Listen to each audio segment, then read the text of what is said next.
गिरिडीह जिला विकास समन्वय और निगरानी समिति यानी दिशा की तीसरी बैठक शुक्रवार को नगर भवन में जिला प्रशासन के द्वारा आयोजित की गई। बैठक की अध्यक्षता केंद्रीय शिक्षा राज्य मंत्री सह कोडरमा सांसद अन्नपूर्णा देवी के द्वारा किया गया। इनके अलावा बैठक में राज्य शिक्षा मंत्री जगन्नाथ महतो, गिरिडीह विधायक सुदेवी कुमार सोनू, जमुआ विधायक केदार हाजरा, बकोतर विधायक विनोद कुमार, जीप अध्यक्ष मुनिया देवी, नगर निगम के प्रभारी महापौर प्रकाश राम, उपायुक्त नमन प्रेस लकड़ा, पुलिस अधीक्षक अमित रेणु समेत सभी विभाग के अधिकारी मौजूद थे।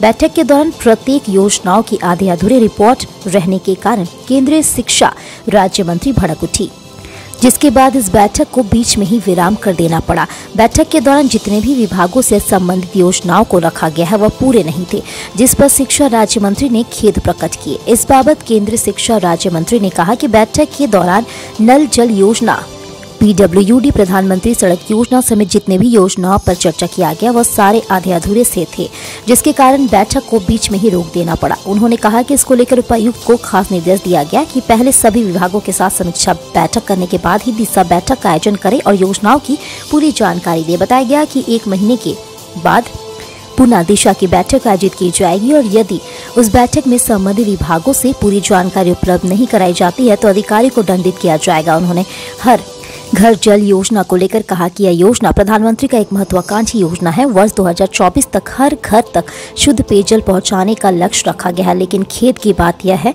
कि गिरिडीह जिले में जिस तरह से काम हो रहा है वह असंतोषजनक है।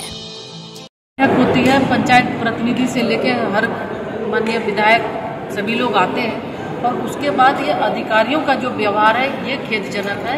इससे अफसोस होता है। निश्चित रूप से जो स्थिति लग रही है इसलिए हम सब कहते हैं कि जो स्थिति बन गई है झारखंड में, एक्चुअली माननीय मुख्यमंत्री जी की ही मंशा नहीं है झारखंड में विकास हो, जिसके वजह से आज जो भी फंड आ रहा है इन्हीं अधिकारियों के वजह से, सरकार के गलत रवैये की वजह से वो फंड वापस चला जाता है और ये बहुत ही खेद के साथ करना पड़ रहा है। मैडम, राशन के मुद्दे सब चाहते हैं कि जो राशि आ रही है भारत सरकार से उसका सदुपयोग हो, उसका पूरा उपयोग हो सके। जब और राज्य का हम समीक्षा करते हैं तो ये पाते हैं कि दूसरे साउथ के राज्य जो उसके माध्यम से लगातार ये सूचना आ रही है कि जो गरीब कल्याण अन्न योजना का राशन है वो गरीबों तक नहीं पहुंच रहा है, उसकी बड़ी पैमाने पे कालाबाजारी हो रही है।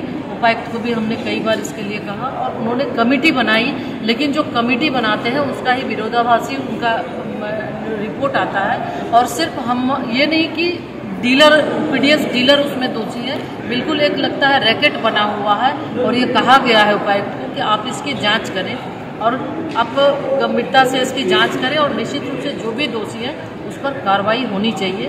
और ये अभी जब अगले महीने जब ये बैठक करेंगे उसकी पूरी रिपोर्ट आएगी और उसके बाद भी अगर न संतुष्ट हो तो निश्चित रूप से ये भारत सरकार को हम लिखेंगे कि इसके बड़े पैमाने पर यह धांधली हो रही है, जिस भी स्तर से हो रहा है इसकी जाँच सामने थे।